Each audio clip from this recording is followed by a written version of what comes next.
In this video, I'm showing you how to download Blender for Windows 10 and Mac and then go and install it.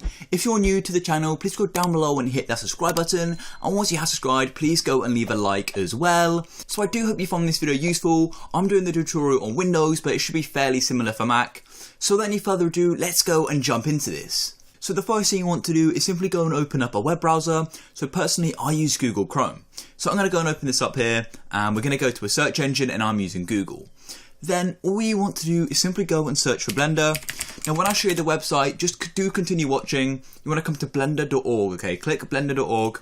It's going to take you to the site. Now do keep watching even though you do know the website now, as I'm showing you the full guide to downloading it and then installing it and then opening it up and getting ready to use it. So I do recommend you keep watching. So once you're on the website, all you want to do is read through this, and as you can see, this is currently the latest version of Blender. This will probably be different when you see this tutorial because they update Blender. But as you can see, it's an open source 3D creation.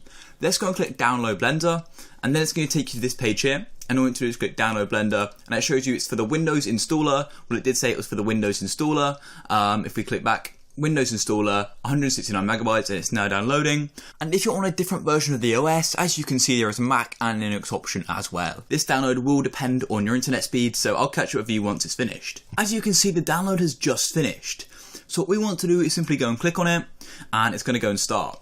As you can see, here is the installation wizard. What we want to do is run through this, so I'm going to go and click next. And then you want to go and make sure you read through this license agreement. So I'm going to go and read through this and then catch up with you once I have. And once you've read it, make sure you go and accept the terms if you do accept with it. So yeah, make sure you know what you're sort of signing to.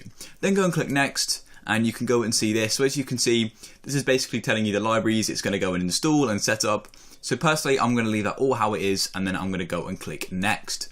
Then as you can see, click install to begin the installation. I'm going to click install, and here we go. As you can see, it's now installing, and this bar is going to slowly move across as it installs.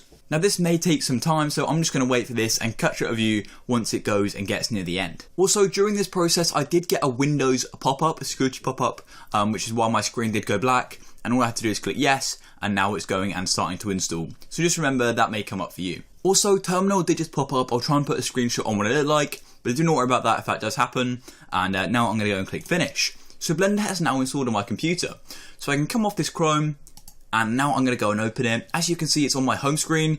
If this Blender isn't on your home screen, all you want to do is simply come to the search button down here, click there and type in Blender, and hopefully it's going to go and pop up for you. As you can see, mine is here, and it's also on my desktop. So I'm going to go and click on it, and then it's going to go and launch it. Now it may take some time the first time you launch it, because this is launching it for the first time.